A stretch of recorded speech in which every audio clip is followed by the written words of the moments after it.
Welcome back to Grown Women Talk. I'm Andrea. I'm Kia. And I'm Sheree. Thank you so much for joining us today.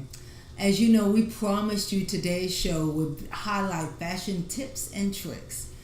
But due to the suicide deaths of fashion designer Kate Spade and CNN world-renowned chef Anthony Bourdain, it's caused us to transition some today. We believe we owe it to our community of friends and subscribers to really talk about anxiety and depression and mental illness. Yes. And while the lives of these two amazing people have consumed the headlines, the truth of the matter is there really are many faceless, beloved people who succumb to suicide on a daily basis. Our mothers, our daughters, our sons, our friends, our cousins on college campuses and throughout. And so today we're going to talk about the national statistics. We're going to talk about some warning signs. And we're going to talk about what we can do to be present as friends and sisters and all of that. We're going to talk about those things. And then we're going to ask the question to you and to ourselves, are we our sister's keeper? Yeah. And as you all have your handbags and different things, Andrea is wearing this Kate Spade coat in tribute today as we remember her, and as she already indicated, remember all those other people out there who are suffering as well today. Thank you, Kia. So friends, yes, I'm a grown woman who talks, but I'm also a licensed therapist, practicing for over 24 years, and I'm passionate about mental health. We had to speak out today. Just want to share a few stats with you. Suicide has become one of the 10 leading causes of death in the United States. And since 1999, per the CDC, the Centers for Disease Control and Prevention, the increase of suicide has been stunning since 1999. It has spiked to over 30% in at least 25 of our states. Listen, friends, it is critical that we speak up and speak out, and we want to be among them, those who speak out. Today we want to talk about depression. We want to talk about suicide. We want to talk about what it means to have the disease. It's something that can be treated. So many times people commit suicide because they're feeling that things are hopeless. I'm telling you, when you feel depressed, and chronic depression brings on a feeling that the emotional pain that you are experiencing is something that cannot be escaped, and that the only solution is suicide.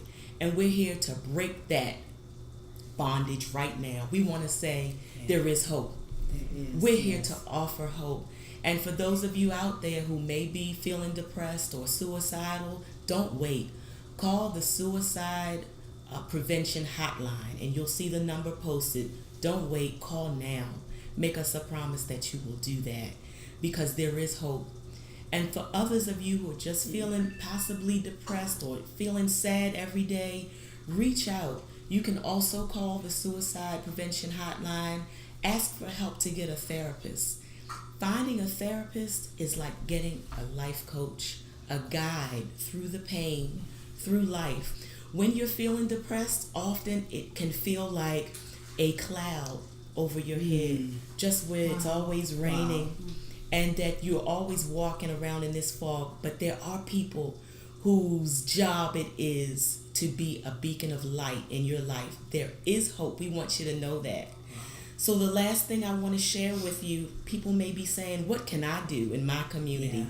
What can I do among my friends? You can talk about it, just like we're talking about it now, at the water cooler, at work, with your girlfriends, with family members. You can start by saying, good morning, how are you? And then waiting for a genuine answer. How often do we ask, how are you? And kind of wanting people to say fine so that we can get on with our day. Just be available to listen. So many times people just need an ear. So many times just having the time to vent, the opportunity to vent about whatever is going on in your life could be just the release that you need to keep moving. So let's make a pact to ask a person, how are you? To actually listen to the answer, and then to follow up. Oh, that's good. So then if what you're able to offer an ear to vent is not enough, offer the suicide prevention hotline. Let's carry it around in our phones. Yeah. Let's have it in our wallets. Let's have it available so people can get help. And if I could just say something and add to the discussion. I saw something on Facebook the other day that really moves me so much, almost moves me to tears because it brought me to an understanding. And I just wanted to read a piece of it. And it says, depression is the evilest MF on the planet. Wow. Because it makes a beautiful soul turn against itself, feeling like nobody can understand and you're not worth it. You move through your days trying to hide your boxing match, the one where you're punched with literal hatred of yourself. Your anxiety is a body blow. Disgust is your sweat. Your constant cries for help are ignored. And the bell is that expletive alarm clock signaling yet another day. You're angry, so angry that you even woke up. Suicide is defeat. You boxed southpaw, Rocky style, yet still lost. The only time when an otherwise loud, judged, and chaotic mind is fully quiet. Be grateful if you have never struggled with mental illness. Be over the moon if you have someone who truly cares, listen, and would miss you. Until you have experienced your own brain turning against you, then you just don't know. Hashtag change the stigma. Hashtag help somebody fight and live. Hashtag RIP. What a powerful statement, y'all.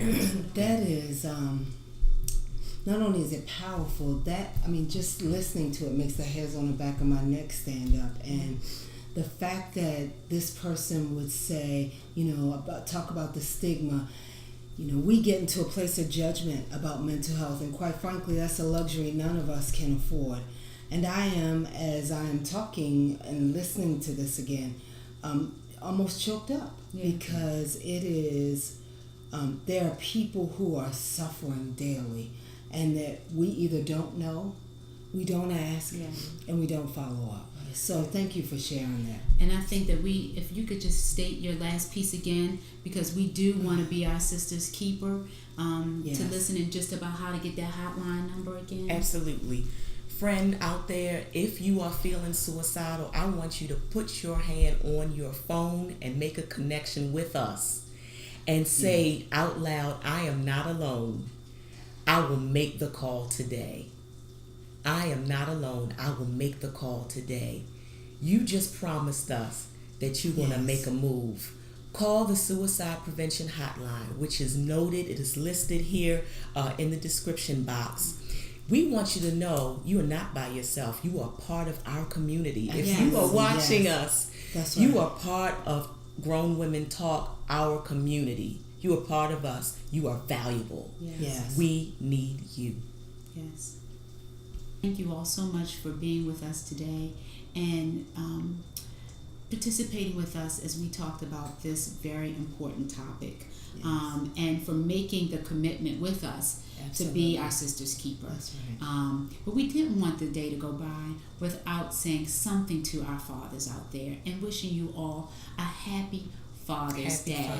Father, there was a joke that Chris Rock said years ago that all the fathers get is the big piece of chicken on Father's Day. So we said we're not going to forget our fathers today. Happy Father's Day. And for Sheree and I, we pay tribute to our dad, Reverend William H. Graham. We love him so much. Yes. We are grateful to have him in our lives and for what he means and has meant and has made us into what we are today. His contribution to us. Thank you. And I'll say, I'm really grateful to my father, who is no longer here with me physically, Judge Roger W. Brown Sr., but loomed amazingly large in my life. And I hope that the things I do and say make you proud, because he has just been an amazing man to me. So happy Father's Day, Daddy. Beautiful. And until next time, you all, get ready. Reset. And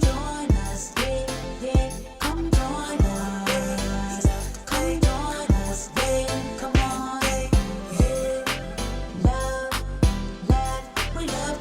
Come